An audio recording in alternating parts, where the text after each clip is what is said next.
Bueno, lo dejo. Gracias, Luis. No, no. Ahí estamos.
Buenos días. Buenos días, Padre Javier. Buenos días. ¿Cómo está? Con mucho trabajo, pero muy contento.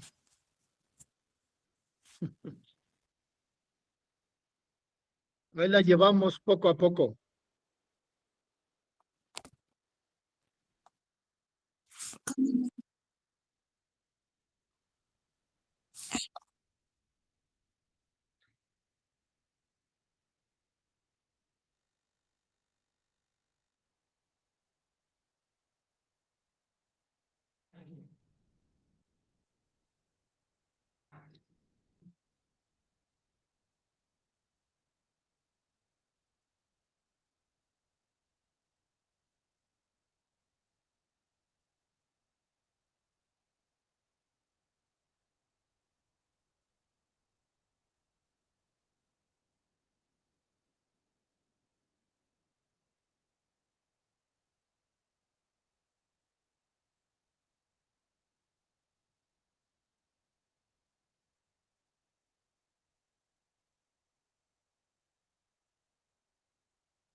Bueno, pues vamos a comenzar en el nombre del Padre, del Hijo, del Espíritu Santo. Amén.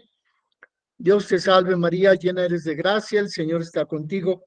Bendita eres entre todas las mujeres y bendito es el fruto de tu vientre, Jesús. Santa María, Madre de Dios, ruega por nosotros los pecadores, ahora y en la hora de nuestra muerte. Amén. Gloria al Padre, al Hijo y al Espíritu Santo, como era en el principio, ahora y siempre, por los siglos de los siglos. Amén. En el nombre del Padre, y del Hijo, y del Espíritu Santo. Amén. Bueno, pues sean bienvenidos. El sábado pasado estuvimos viendo el tema del Evangelio de San Juan.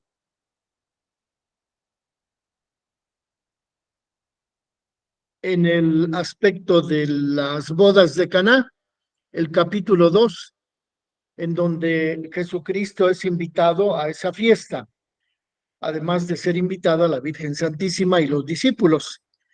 Y ahí veíamos pues que en ese texto del capítulo 2 del Evangelio de San Juan, el autor utiliza un esquema de revelación en donde encontramos de qué manera San Juan nos quiere dar a entender algo cuando usa un esquema propio para revelar algo nuevo, algo que no se sabía, algo desconocido.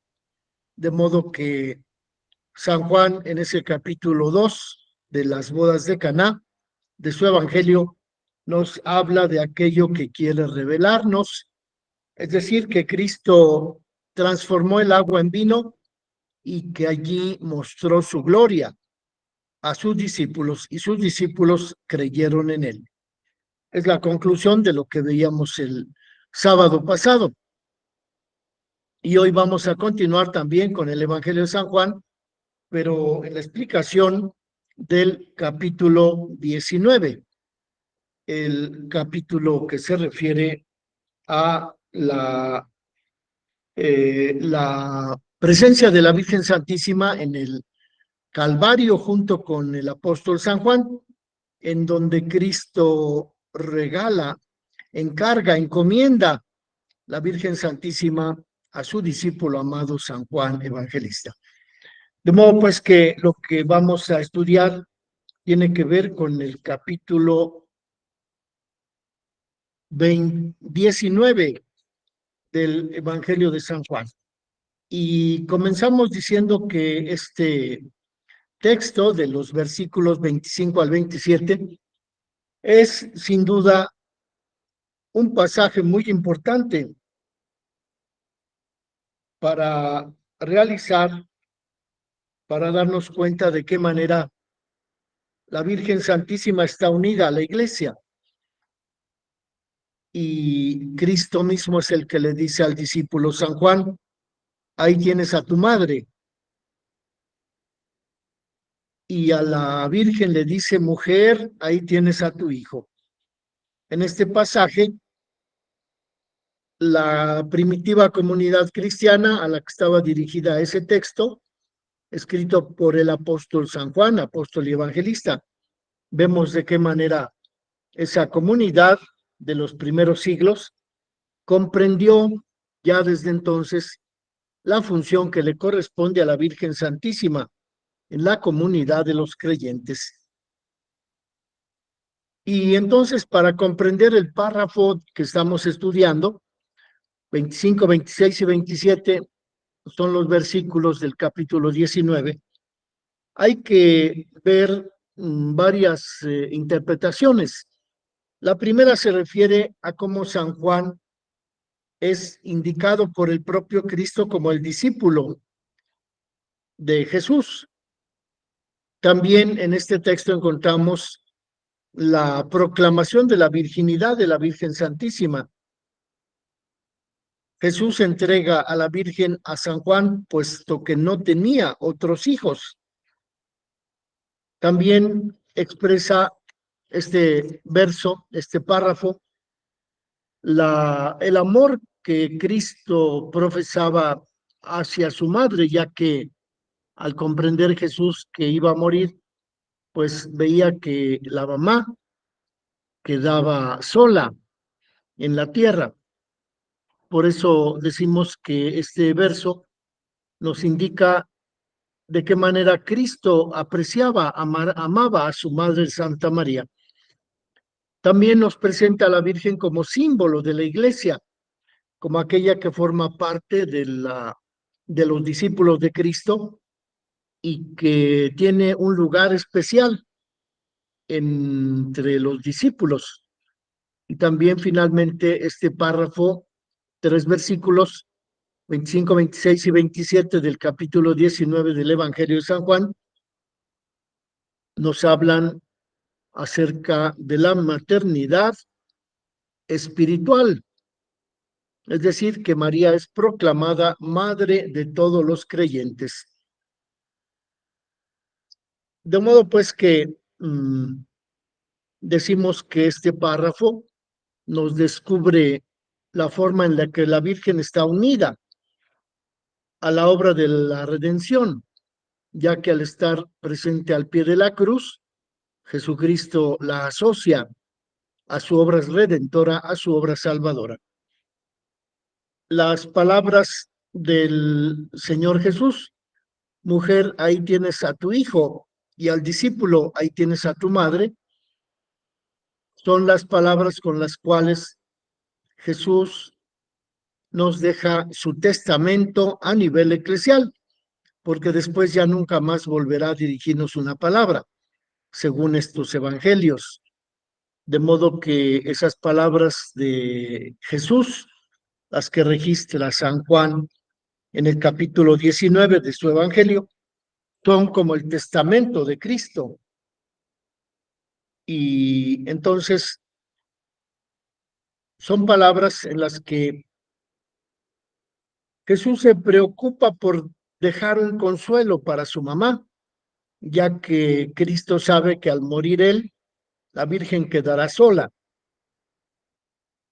Pero allí, en ese texto, encontramos el alcance eclesial de las palabras de Jesucristo, ya que en ellas, en esas palabras, el Señor Jesucristo nos deja también a nosotros, la Virgen Santísima como madre.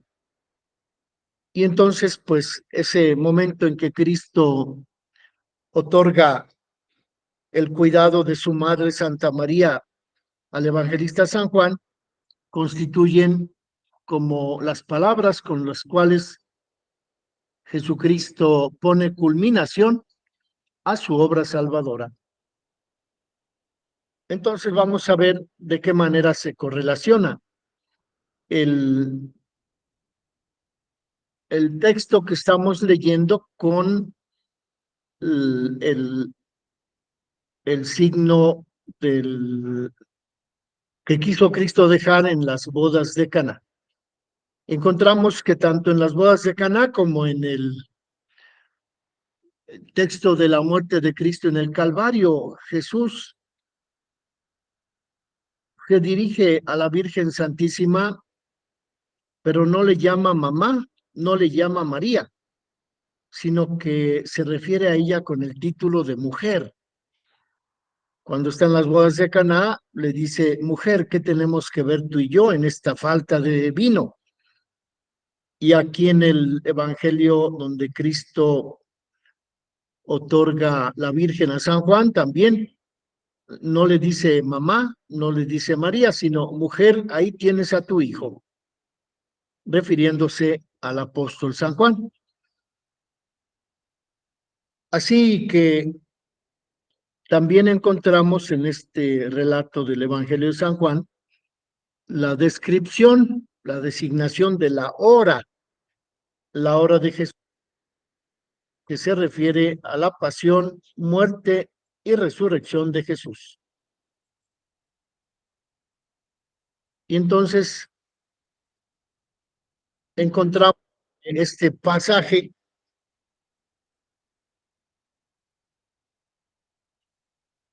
se refiere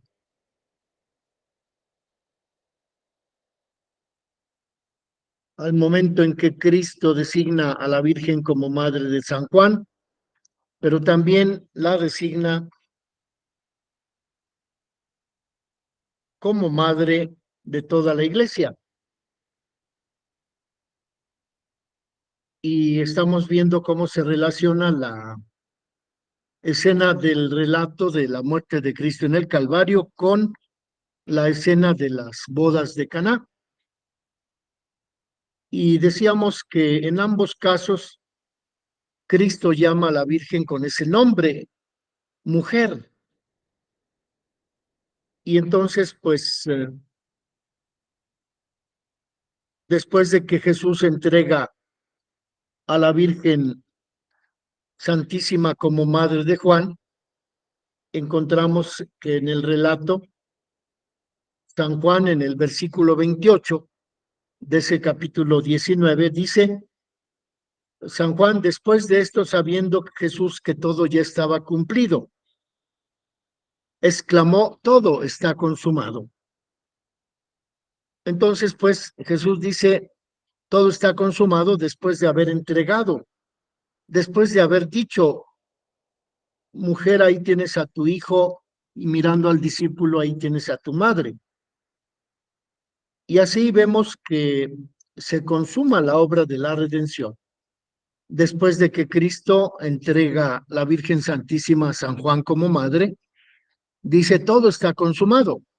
Y allí podemos comprender que el apóstol San Juan nos está diciendo que Cristo ha cumplido su obra salvadora, que incluye también la entrega de la Virgen como madre a San Juan.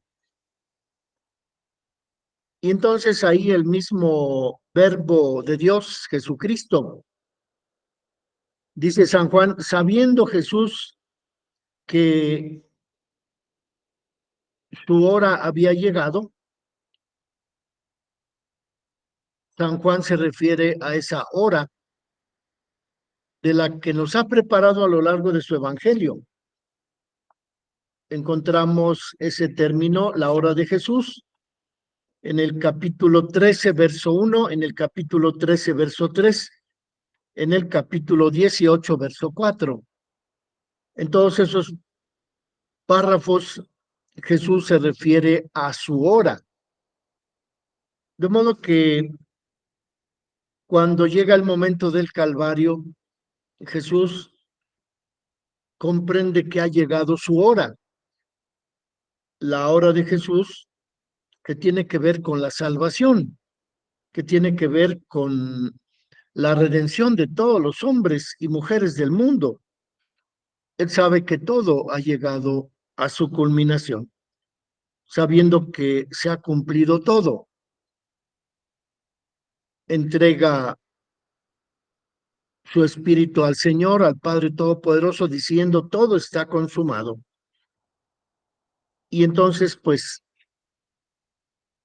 ahí descubrimos que Jesús entrega a María a Juan como acto final del todo de la obra de Jesucristo en cuanto Salvador.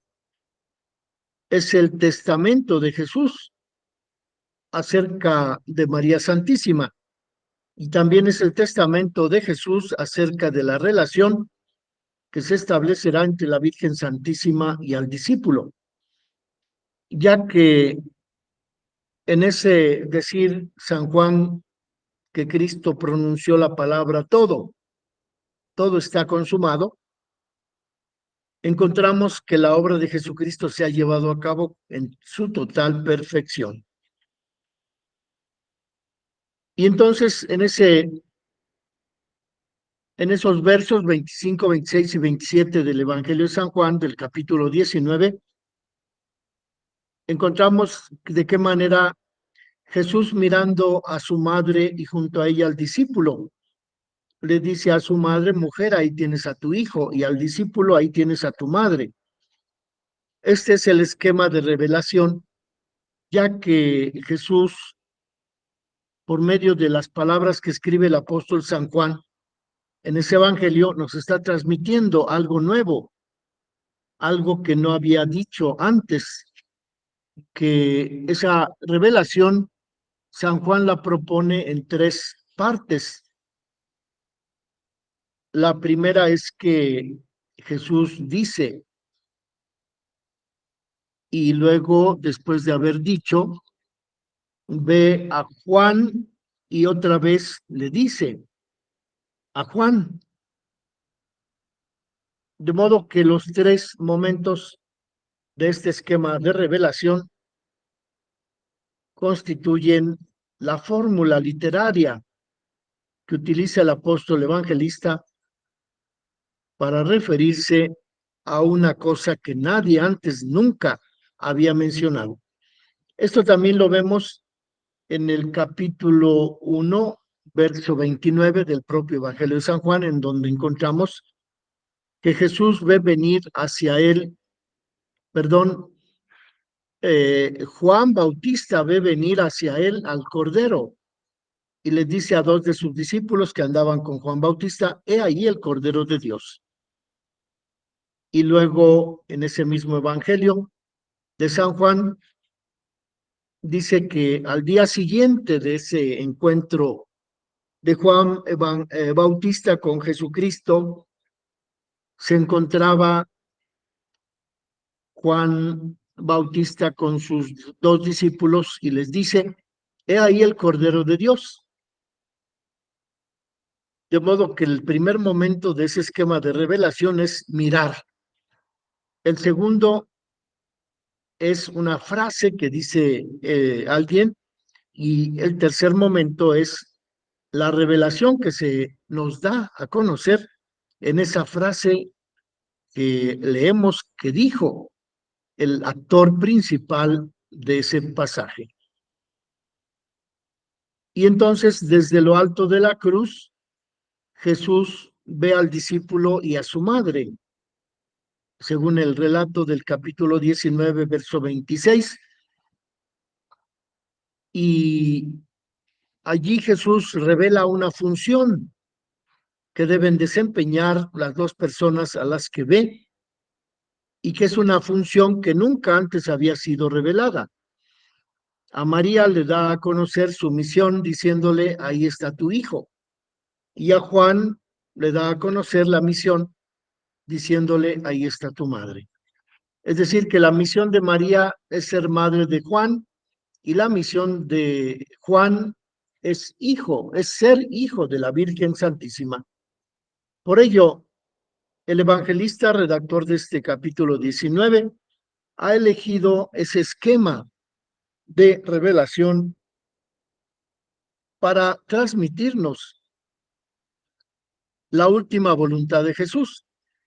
Y San Juan ha querido transmitírnosla utilizando una fórmula literaria que llamamos esquema de revelación.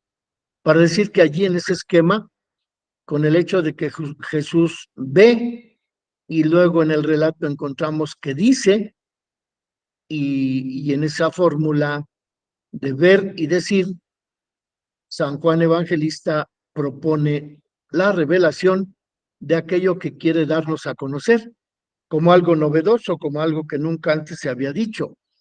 Y lo que nunca antes se había dicho en este caso es que María es madre de Juan y que Juan es hijo de la Virgen Santísima.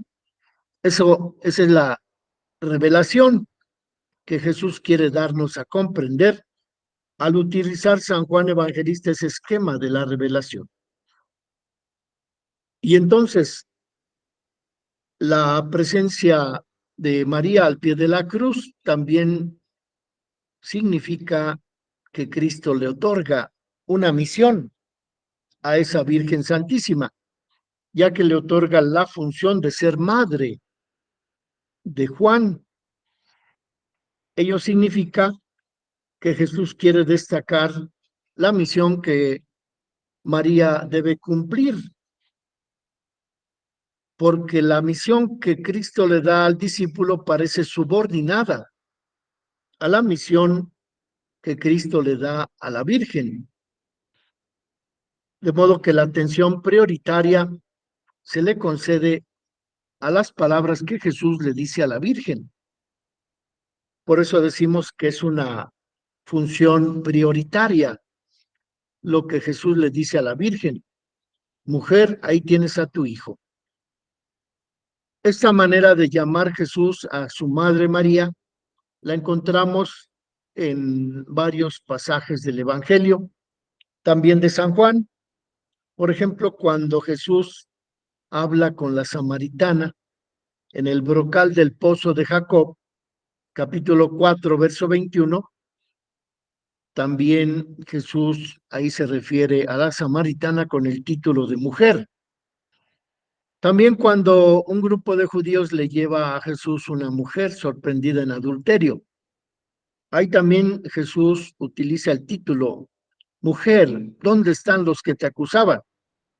Y finalmente, cuando Jesús, después de que resucita, se le aparece a Magdalena, ahí en el huerto de los olivos, afuera de la tumba, Jesús se dirige a Magdalena preguntándole, mujer, ¿por qué lloras? ¿A quién buscas? Por ello, esta reflexión acerca del Evangelio de San Juan nos lleva a considerar que en el capítulo 19, el término mujer aplicado a María tiene una importancia eclesial, ya que resuena en ese término la profecía acerca de la muerte de Jesús, porque allí Jesús quiere reunir a los dispersos hijos del pueblo de Israel, según lo encontramos en el relato del capítulo 11, versos 51-52 del mismo Evangelio de San Juan, porque allí vemos que como Caifás era sumo sacerdote aquel año, profetizó que Jesús iba a morir no solo por la nación, el pueblo hebreo, sino que también iba a reunir a los hijos de Dios dispersos por el mundo. Eso lo tenemos en el capítulo 11, versos 51-52 del Evangelio de San Juan. Y entonces, pues, nos referimos a estos hijos dispersos que habían sido dispersos en el exilio, cuando Dios mandó a los babilonios a que tomaran presos a los principales hombres de Jerusalén, ya que en esa ocasión el exilio en Babilonia, que está relatado en el profeta Ezequiel, capítulo 37, verso 2, en el libro de Tobías, capítulo 13, verso 2, encontramos que el exilio será una experiencia purificadora, ya que el pueblo judío, instruido por los profetas, se convierte a Dios, se convierte hacia la fidelidad de la ley del Señor. Tras ese cambio de vida, Dios resucita a su pueblo, es decir, a sus hijos que se habían dispersado entre los gentiles por causa de esa invasión de los babilonios en el territorio de Palestina. Por medio del siervo de Yahvé, Dios reconduce a los dispersos hijos de Israel a su pueblo, a su tierra, y pacta con ellos una nueva alianza. Porque el siervo de Yahvé es el mediador entre Dios y su pueblo. Y al ser reconstruido el templo de Jerusalén, pues esas palabras del profeta por medio de las cuales el pueblo judío vuelve a Jerusalén cuando Dios reúne a los dispersos hijos de Dios. Encontramos que Dios establece una nueva alianza con su pueblo, ya que el templo de Jerusalén se convertirá en el lugar privilegiado, en el lugar al que Dios envía a sus hijos, a los hebreos, que regresan de los países del destierro y son agregados a su patria, a su tierra, a su terruño. El templo es el signo de esa reunificación a donde los hebreos y también los gentiles que son llamados a formar parte del pueblo judío son reunidos para establecer un nuevo pacto de alianza. Los judíos serán reunidos en el mismo santuario de Jerusalén para adorar al único Dios verdadero.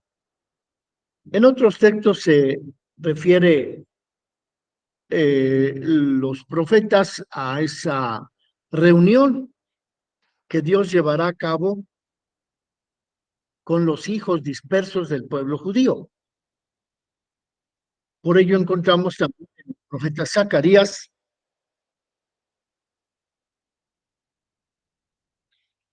capítulo 2, verso 14, en el profeta Sofonías, capítulo 3, verso 14, y en el profeta Joel, capítulo 2, verso 21, esta referencia a que los dispersos discípulos de Israel se reunirán nuevamente en la ciudad santa de Jerusalén.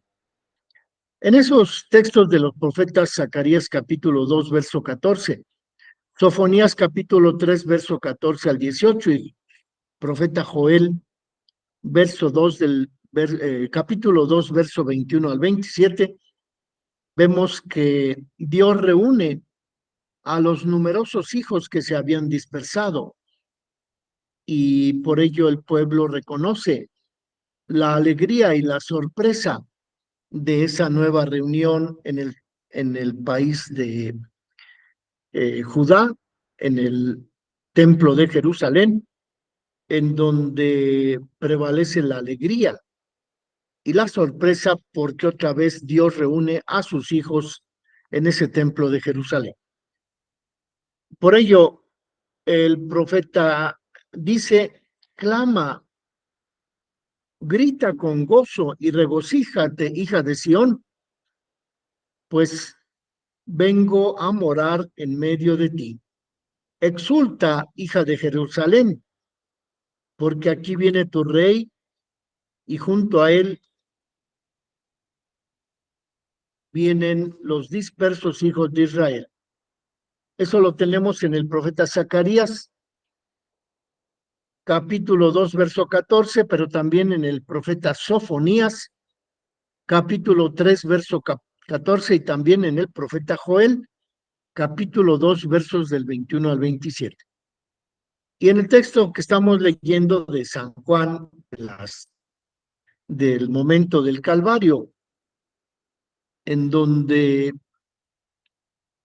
Cristo designa a María con ese nombre de mujer, vemos que San Juan ha interpretado las profecías del Antiguo Testamento en el sentido de que en el Calvario se reunirán los dispersos hijos de Israel, ya que ahí se realiza el misterio pascual, por medio del cual Dios reúne a todos los pueblos bajo el único pastor que es Jesucristo.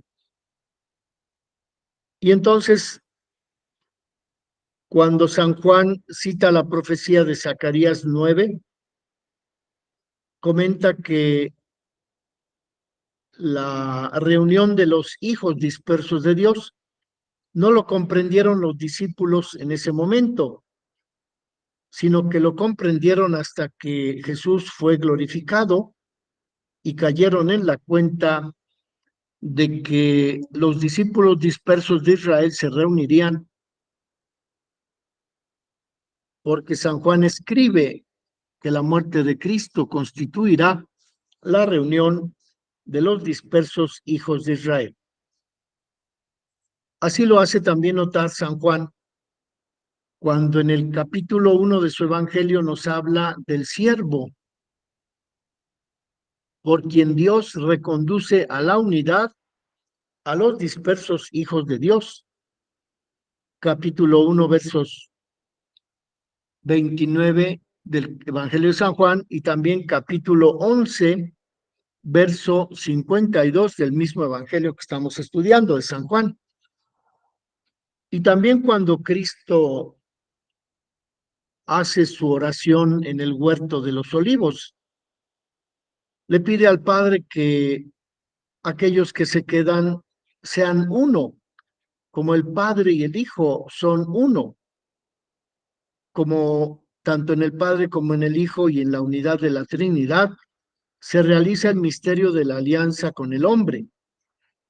Es un misterio que se desvela cuando Cristo muere en la cruz y les llama hijos de la Virgen Santísima a todos los discípulos que serán congregados.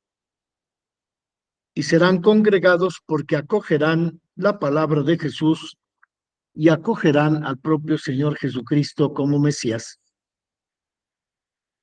Descubrimos pues que es un texto que el del capítulo 19, versos 25, 26, 27 del Evangelio de San Juan, nos ofrece la resonancia de los otros párrafos en los que San Juan se refiere a los dispersos hijos de Israel, ya que Jesús es el resucitado y hacia él son atraídos los dispersos hijos, todos aquellos que adoran al Padre, todos los que aceptan la verdad evangélica de la revelación de Jesús, los que aceptan la revelación de Jesús bajo la guía del Espíritu Santo. Y puesto que Jesús y el Padre son una sola cosa, la unidad de los hijos dispersos se realiza a semejanza de la unidad que existe entre el Padre y el Hijo, como es la oración que el propio Jesús dirige al Padre desde el huerto de los olivos, y le pide al Padre que estos discípulos sean uno, como nosotros somos uno, yo en ellos y tú en mí, para que sean perfectamente uno. Es la oración que dirige Jesús según el Evangelio de San Juan, capítulo 17, versos 22 al 23. Y en San Juan encontramos resonancias de este texto de la reunión de los dispersos hijos de Israel, ya que en el Apocalipsis, también escrito por San Juan, capítulo 21, verso 22, el propio San Juan, autor del Evangelio de San Juan y autor del libro del Apocalipsis, dice que los dispersos hijos de Dios son los que se reunirán en la Jerusalén celestial. Y también Apocalipsis 21, capítulo 21, versos del 22 al 33, dice San Juan: no vi santuario en la Nueva Jerusalén, porque el Señor Dios Todopoderoso y el Cordero son su santuario. Esa ciudad santa de Jerusalén es la morada de Dios con los hombres.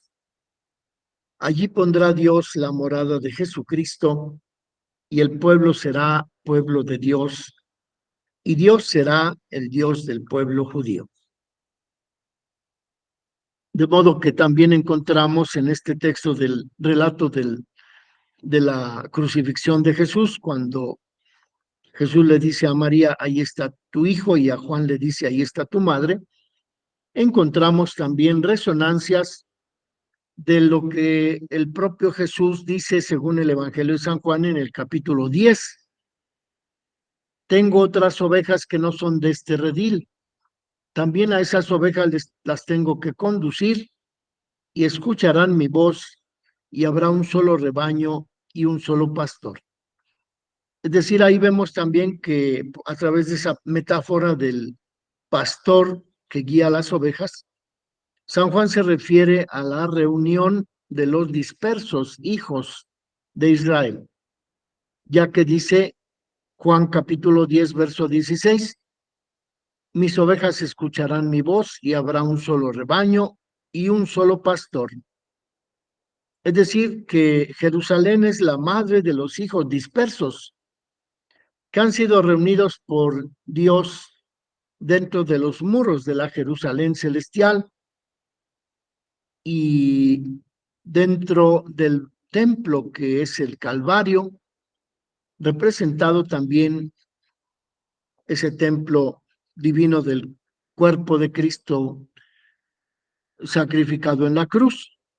También está sustituido, reemplazado por la presencia de la Virgen María como madre de todos los hijos dispersos. Por ello decimos que en estos textos de San Juan se habla del misterio pascual. La madre de Jesús es la personificación de la Nueva Jerusalén. María es la personificación de la Nueva Sión, la hija de Sión. Como sabemos, Sión es el nombre de la montaña sobre la que se edificó la ciudad de Jerusalén. De modo que la hija de Sión es la ciudad de Jerusalén. O más aún, decimos que la hija de Sión son los habitantes de esa ciudad de Jerusalén, que están representados esos discípulos de Dios reunidos en la ciudad de Jerusalén, están representados al reunirse en la imagen de María como madre y designada por Cristo con el título de mujer. Como lo vemos en el profeta Isaías, capítulo 26, versos 17-18. Profeta Isaías, capítulo 49, versos 19 al 21. Profeta Isaías, capítulo 54, versos del 4 al 8. Profeta Isaías, capítulo 66, versos del 7 al 9. Profeta Miqueas, capítulos del 4, versos del 9 al 10.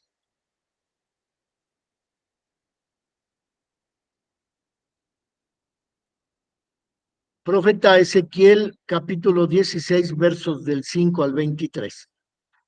En todos esos, en estas referencias a los profetas, encontramos la designación del pueblo judío con el título de mujer. Y gracias a esta interpretación de los profetas, Isaías 26, Isaías 49, Isaías 54, Isaías 66, Miqueas 4, Jeremías 31, 15, Ezequiel 16 del 5 al 23, descubrimos por qué Jesús se dirigía a su madre con el título de mujer, ya que todo a lo largo del Antiguo Testamento los profetas se refieren con ese mismo título de mujer al pueblo judío, ya que ella es la esposa del pueblo judío, es la esposa, el pueblo judío es la esposa de Dios, ya desde el Antiguo Testamento. Jesús se refiere a María con el título de mujer porque quiere que la Virgen sea la personificación de la Nueva Jerusalén, es decir, la Iglesia Madre. María es la referencia que Jesús nos deja como Nueva Jerusalén, como nueva hija de Sión, como madre, como mujer. Por ello, el Evangelio de San Juan tiene varias referencias acerca de esta designación de los dispersos hijos de Dios. Jerusalén era la ciudad a donde llegaban los judíos, porque allí llegaban a adorar a Dios en el templo de Jerusalén. Y la madre de Jesús es la madre universal de los dispersos hijos de Dios, porque se reúnen en la persona de Jesús, puesto que María es madre, al pie de la cruz es llamada también madre, madre de Juan. De modo que todos aquellos que forman una sola cosa con Jesús, por la fe en Jesucristo, también forman parte de esa nueva Jerusalén. El evangelista señala que Jesús se refiere a María con el título de mujer, y ese es el fundamento bíblico del título María, Madre de la Iglesia, puesto que Cristo ha designado a la Virgen con ese título de mujer, y mujer significa la ciudad de Jerusalén, la nueva Jerusalén, la Sión celestial. Y en relación con el discípulo que Jesús amaba, es figura de todos los discípulos de Jesucristo, ya que el discípulo representa a todos los creyentes en Cristo, en cuanto a discípulos, es decir, en cuanto a personas que escuchan la palabra de Jesús y forman un solo rebaño bajo un solo pastor. El discípulo es figura de María, porque ella ha sido también la discípula ejemplar. Obedeció en todo a su Hijo Jesucristo, y por ello María también es figura del discípulo. Pero también María es figura de la iglesia, ya que Cristo la designa madre de San Juan. Y en cuanto comunidad, en cuanto familia, María es designada como madre por Cristo para designar a todos los discípulos reunidos en Cristo, que se han reunido porque Cristo los ha llamado a formar parte de su cuerpo, de la iglesia. El evangelista afirma que la maternidad espiritual de María, es decir, la maternidad con la cual Cristo la designa madre de Juan, se refiere al hecho de que en el Calvario Cristo la designó como madre de San Juan. Y entonces, ¿en qué consiste la maternidad de la Virgen en el orden de la fe? Pues nos sitúa en el punto central del estudio de nuestra Mariología, ya que el punto más importante consiste en que el Evangelio de San Juan declara que María es madre de San Juan, madre del discípulo. Y este dato hay que armonizarlo con todos los demás elementos que encontramos en el Evangelio de San Juan. Por ejemplo, que el Espíritu Santo es el agente de la regeneración de los hijos de Dios, que la unidad de la Iglesia se edifica gracias a la acción de Cristo en la obediencia del Padre bajo la acción del Espíritu Santo. De modo pues que esta es la designación con la cual el evangelista San Juan en su evangelio nos habla de por qué la Virgen Santísima es madre de la Iglesia, de por qué María es designada como la nueva hija de Sión, como la nueva Jerusalén, como aquella en la que encontrarán protección los dispersos hijos de Israel. Bueno, vamos a dejarle allí un momentito, regresamos en 10 minutos, vamos a tomar un café, vamos al baño y regresamos. No se desconecten, ahorita regresamos.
Bueno, vamos a continuar.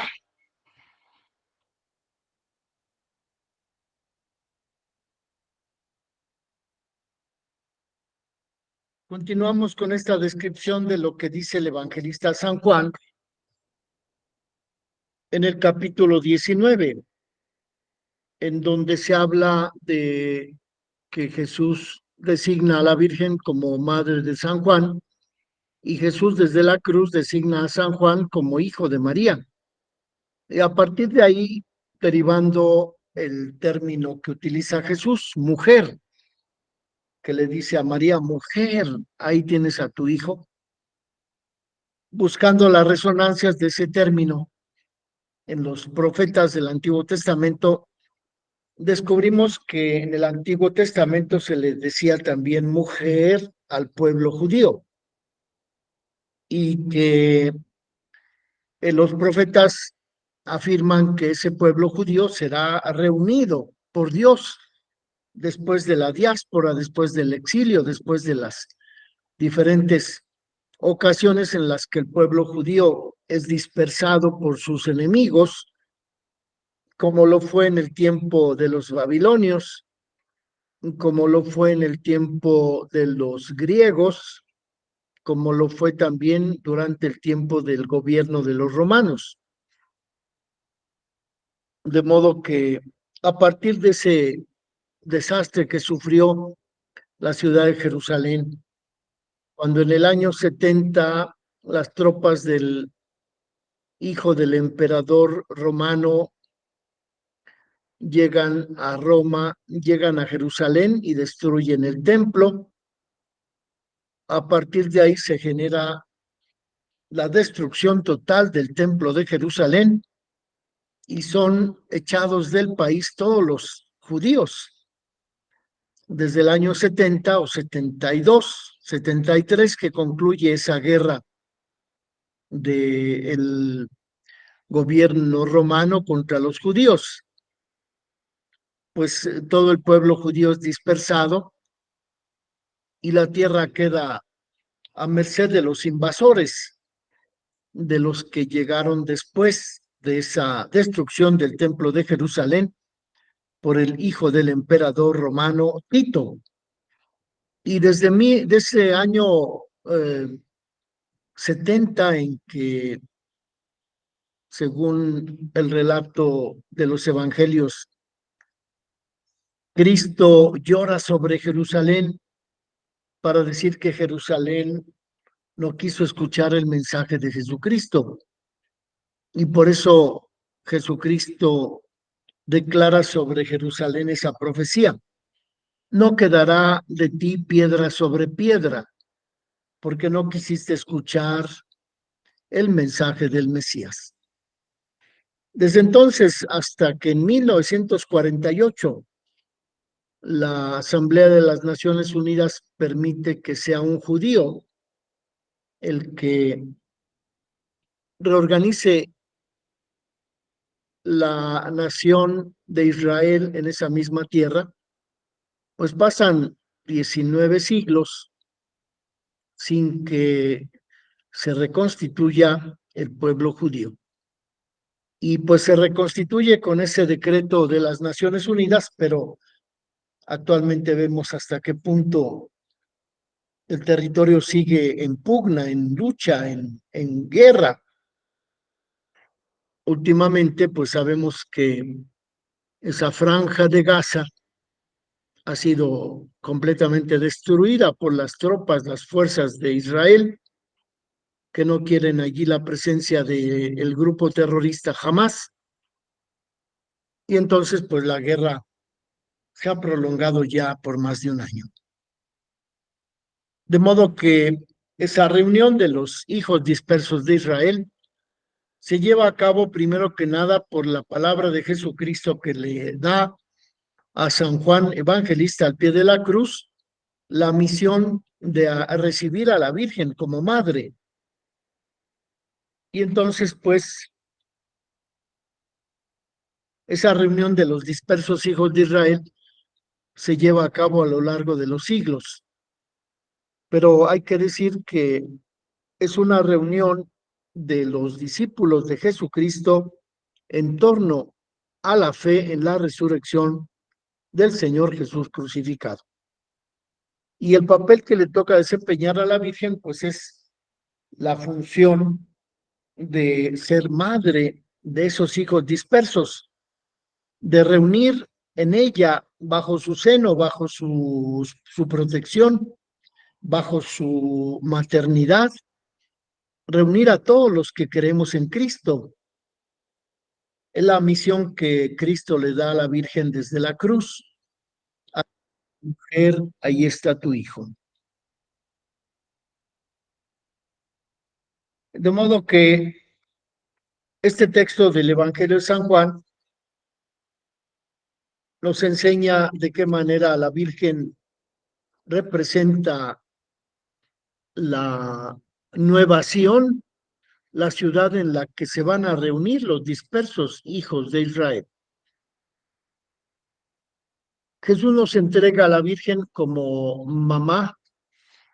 Ello indica que quiere entregárnosla como ejemplo, como aquella a quien debemos imitar. Ella es el paradigma del perfecto discípulo de Jesucristo. La figura de la Virgen tiene una dimensión eclesial, puesto que cuando Cristo nos la entrega en la persona de San Juan, nos la entrega como madre. Y entonces, pues nosotros como hijos de la Virgen estamos llamados a tomar a la Virgen como modelo, como figura, como tipo de lo que la Iglesia está llamada a realizar en su propia historia. Este es un tema que se ha explicitado en el texto del capítulo 8 de la Lumen Gentium del Concilio Vaticano II. que María es el modelo, es la figura, es el tipo para todo el cristiano que cree en Jesucristo. Entonces, pues, encontramos esta descripción de María como madre, de María como nueva Sión, como nueva Jerusalén, como la ciudad santa en la que se reunirán los dispersos, los que por algún momento, por algún tiempo, por alguna temporada de nuestra vida hemos abandonado a Cristo, pero que ella nos asume como hijos para que otra vez nos reunamos bajo un solo pastor, en un solo rebaño, formando parte de la Iglesia de Dios, de Jesucristo, puesto que la Virgen Santísima es figura de esa iglesia que reúne a los dispersos hijos de Israel. Y respecto del discípulo, de quien también encontramos esta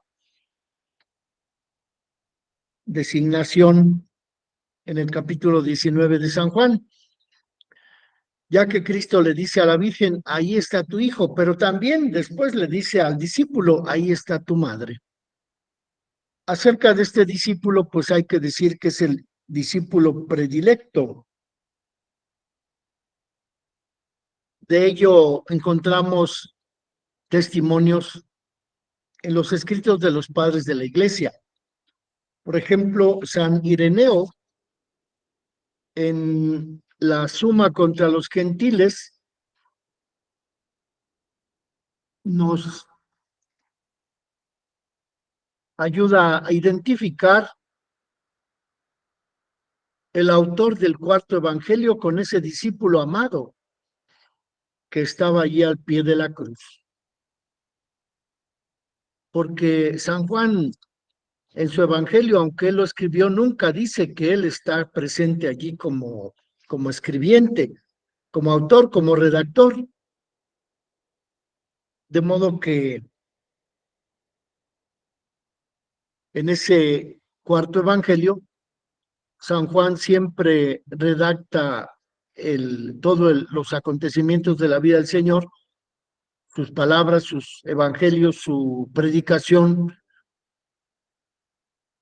Habla San Juan de lo que hizo Jesucristo, de lo que dijo Jesucristo en su periodo de vida terrena, pero nunca dice San Juan que él, San Juan, estuvo ahí presente, sino que nos lo revela de una manera oculta. Él, en su evangelio, se acostumbra a escribir en forma anónima. Pero encontramos este texto de San Ireneo, en donde nos dice San Ireneo, en el capítulo 3 de su obra Contra los Gentiles, San Ireneo nos dice que Juan es discípulo del Señor, que Juan es aquel que recostó su cabeza sobre el pecho de Jesús.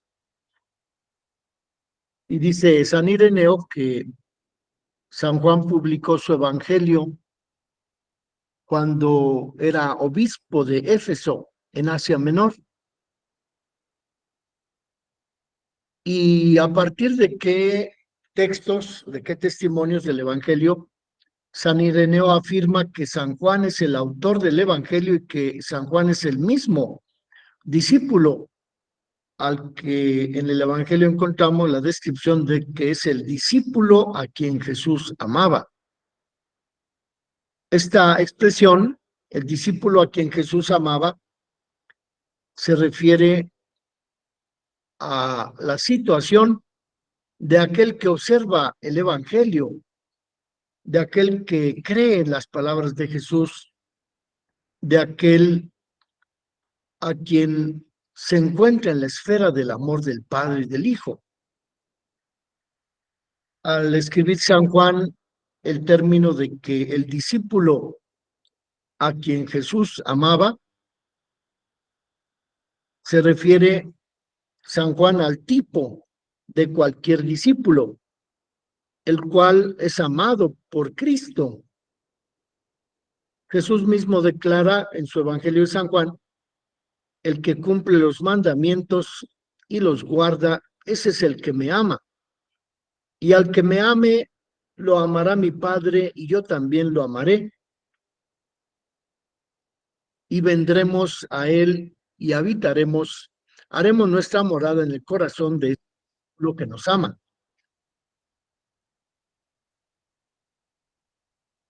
El que cumple mis mandamientos y los guarda, ese es el que me ama. Son pues los discípulos a quien Jesús llama amigos en el capítulo 15, versos 14 y 15 del Evangelio de San Juan. Jesús les dice a sus discípulos, ya no los llamo siervos, los llamo amigos porque les he dado a conocer todo lo que el Padre me ha enseñado. Y por ello, la maternidad de María, podemos decir que se extiende a toda la iglesia, ya que en el discípulo San Juan, a quien Jesús amaba,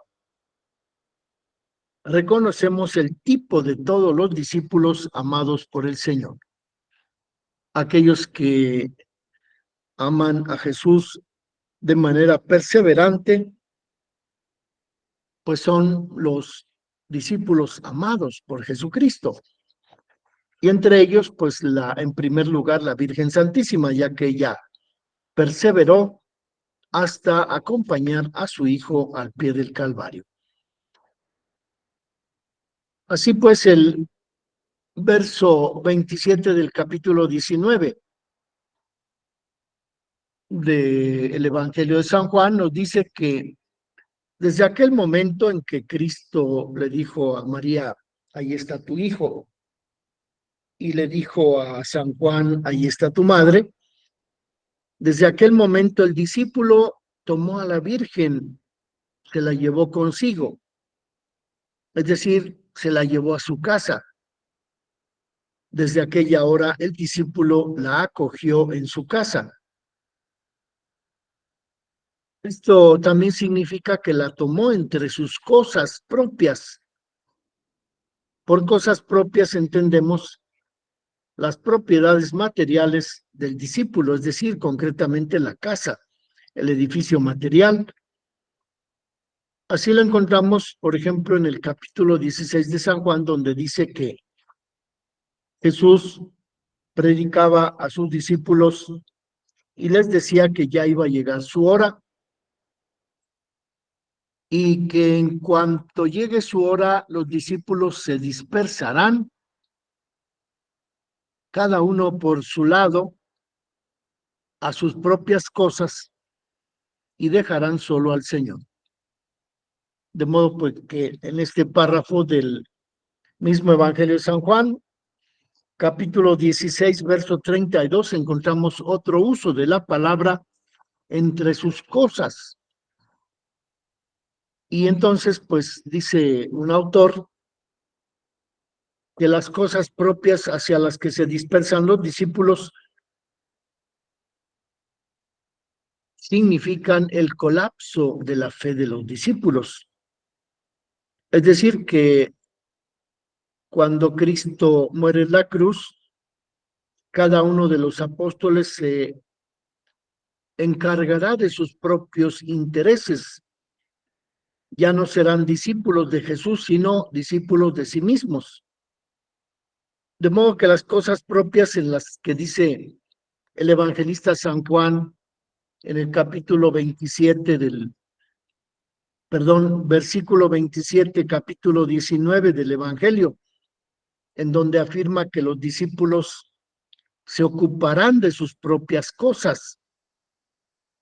Ahí hay que entender esto que dice este autor, de que los discípulos se disgregan, se repliegan cada uno hacia sus propios intereses y que esas cosas propias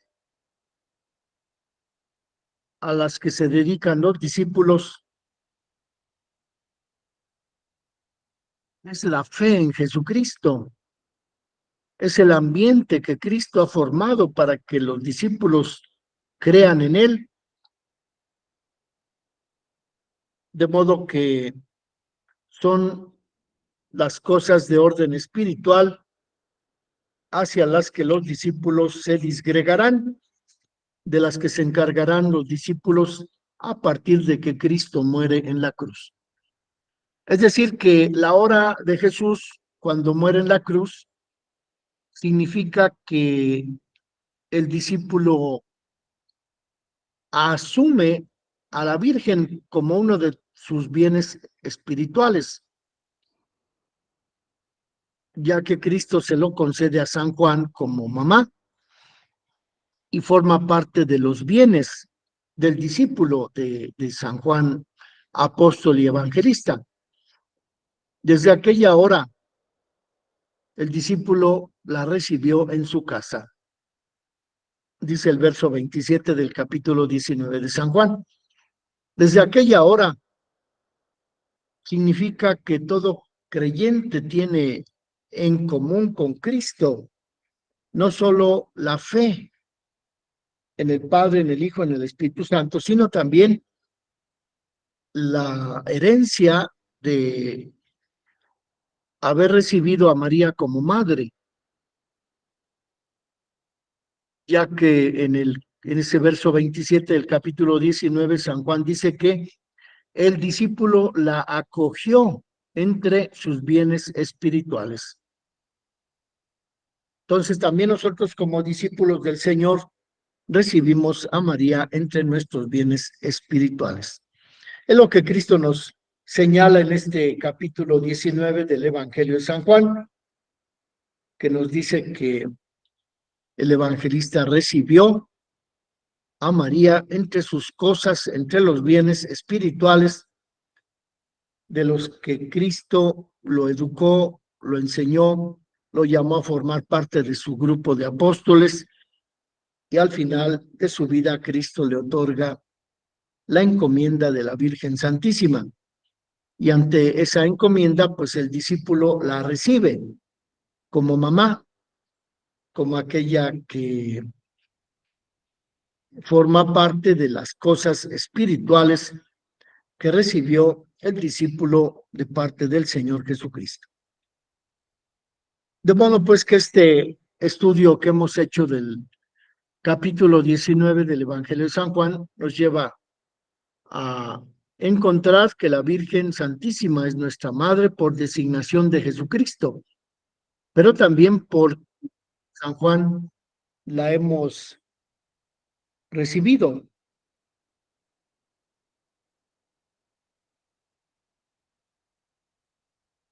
Así pues, esta parte de la explicación nos ayuda a encontrar el sentido profundo de la maternidad espiritual de María Santísima.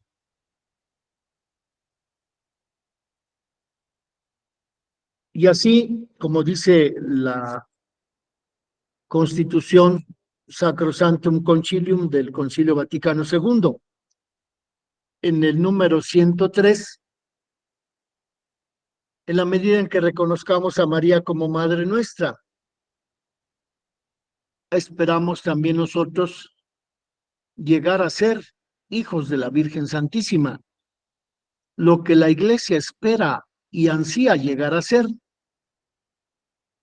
reconocer mejor a la Virgen Santísima como madre, como maestra, como guía, como modelo, como aquella que forma parte de la herencia que nos dejó el Señor Jesucristo.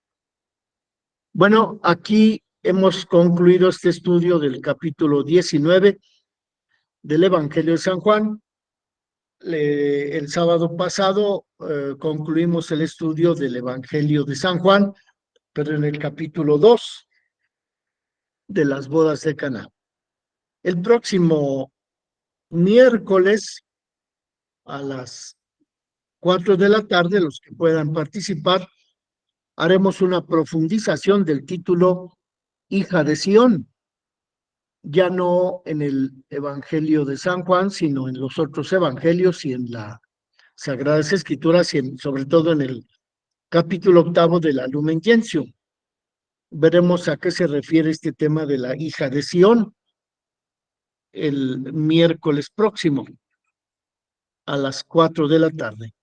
Pero el sábado próximo, de hoy en 8, que es sábado, ¿qué? 17, el sábado 17 de febrero a las 10 de la mañana estaremos estudiando qué dicen los evangelios de San Mateo, San Lucas y San Marcos acerca de la Virgen. Y también qué dice los Hechos de los Apóstoles y la carta a los Gálatas acerca de la Virgen Santísima. Estaremos pues viendo estos temas el miércoles sobre la hija de Sión y el sábado próximo, 17 de febrero, acerca de los evangelios de Mateo, Lucas y Marcos. ¿Qué cosa es lo que nos quieren decir acerca de la Virgen Santísima? Bueno, pues es lo que yo quería explicarles el día de hoy. No sé si tengan alguna pregunta, algún comentario que quieran hacer. Abrimos el diálogo para los que quieran explicar alguna cosa.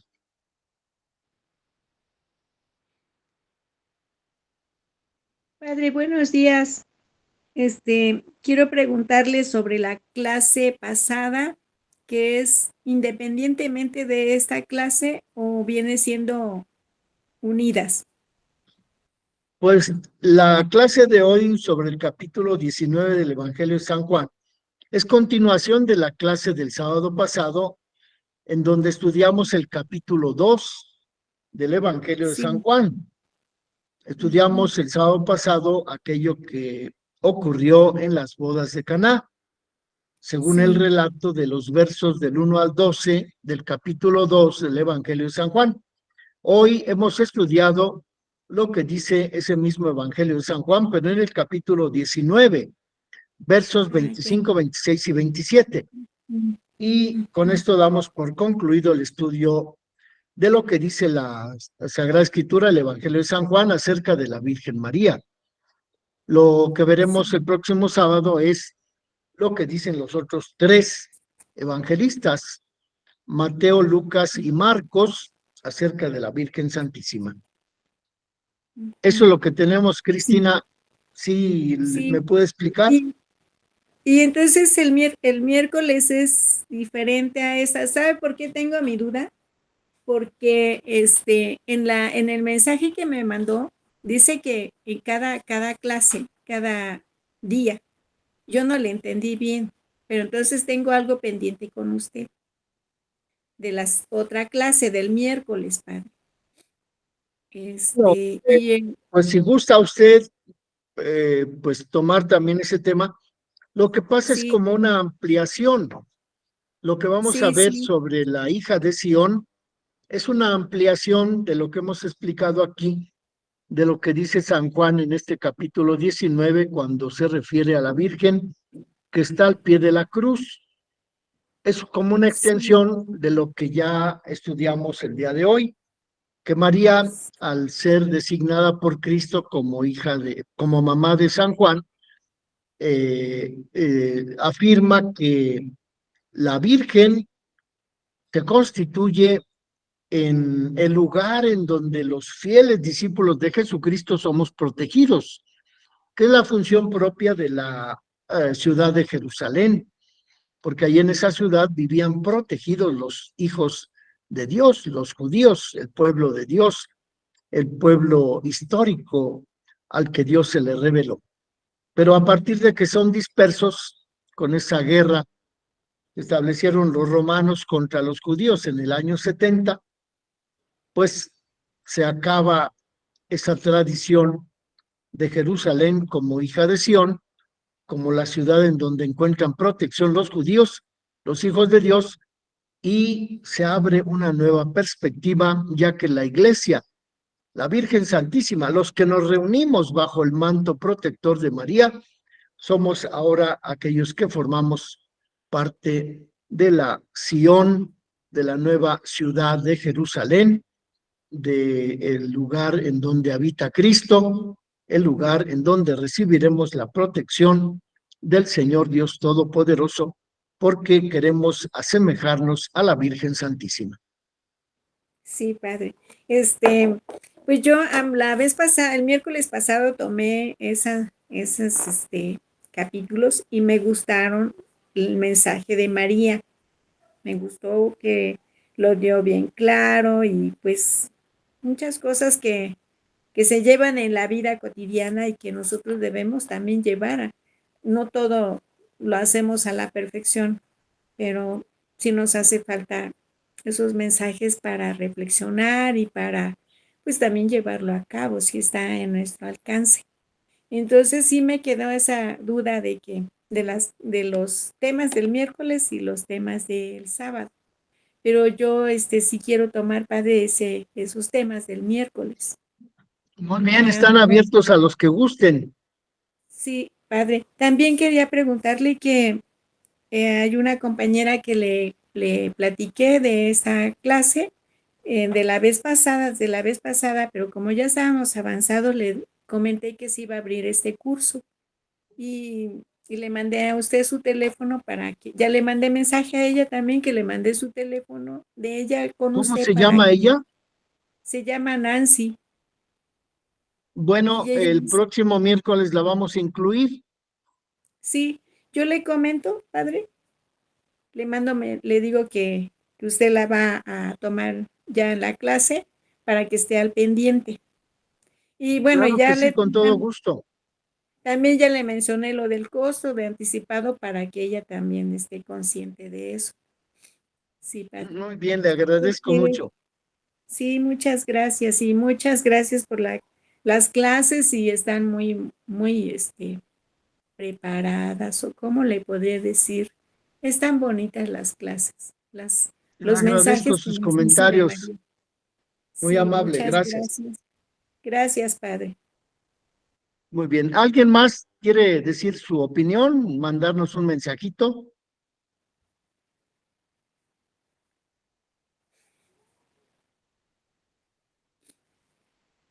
Adriana Isabel, por favor. Bueno, yo tenía una duda.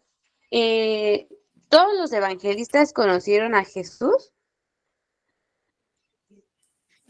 Bueno, de persona, solo San Marcos es el que fue discípulo de San Pablo, Ah, ok. pero San Marcos se dedicó a investigar Ujú, los acontecimientos y de los dichos de Jesucristo después de que Cristo resucitó. ujú, De San Marcos encontramos su descripción en el momento en que Cristo es tomado preso y es llevado ante el tribunal de Pilato.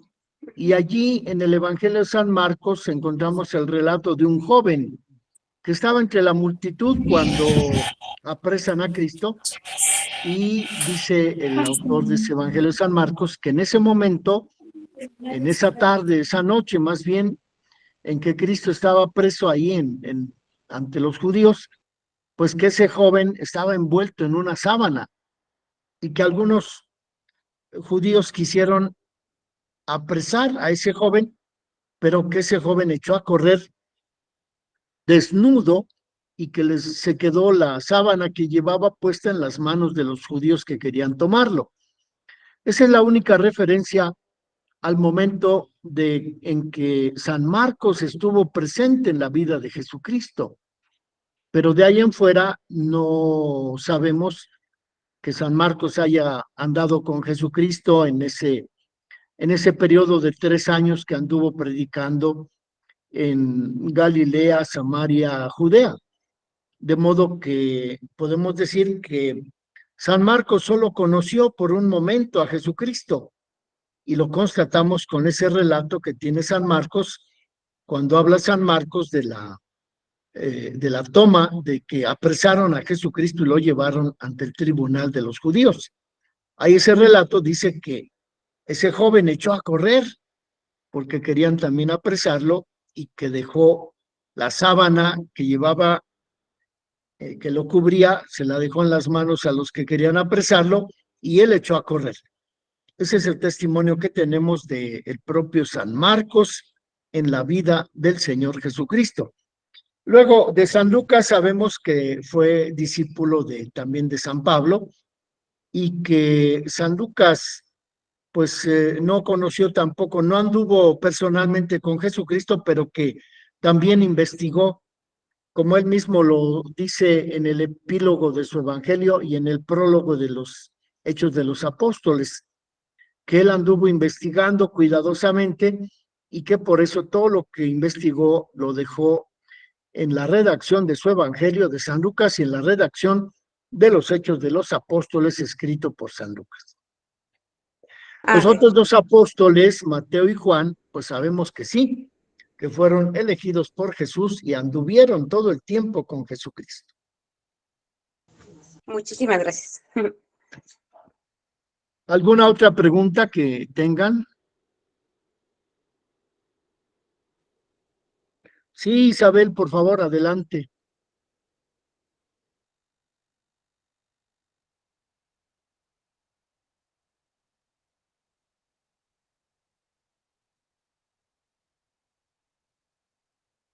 Pero necesita desactivar el silenciador de su micrófono. Ahora sí, dígame. ¿Sí? Le digo que para felicitarlo, padre, nada más, por sus grandes conocimientos que nos transmite a nosotros, ahora sí que pobres mortales que no queremos estudiar mucho, pero usted sí ha estudiado mucho, padre, y le doy las gracias porque nos da precisamente esos conocimientos. Por ejemplo, esto de la Virgen María, que es nuestra madre, pero nada más decimos, es nuestra madre, pero realmente no la conocemos. Entonces, con estos mensajes, con estas clases que usted nos da, pues sí, ya empezamos, ¿verdad?, a tener más conocimiento de ella, a quererla más, a saber qué palabras son las que, en dónde está ella, en qué partes de la Biblia, y todo eso, ese engranaje que hay, padre. Muchas gracias, muy amable. Agradezco sus comentarios. ¿Alguien más quiere dar alguna idea, algún comentario, hacer alguna pregunta?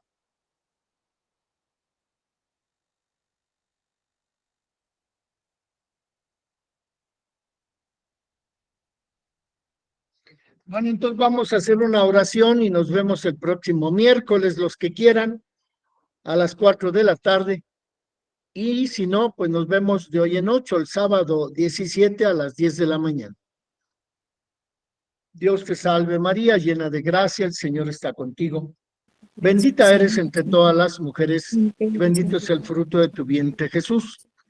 Santa María, Madre de Dios, ruega por nosotros los pecadores, ahora y en la hora de nuestra muerte. Amén. Amén. María, Madre de gracia, Madre de misericordia, en la vida y en la muerte, ampáranos, Gran Señor. La bendición de Dios Todopoderoso, Padre, Hijo y Espíritu Santo. Amén. Amén. Nos vemos pues el miércoles a las 4 o el sábado de hoy en 8 a las 10 de la mañana. Gracias, padre, que esté bien. Dios lo acompañe siempre. Gracias. Gracias.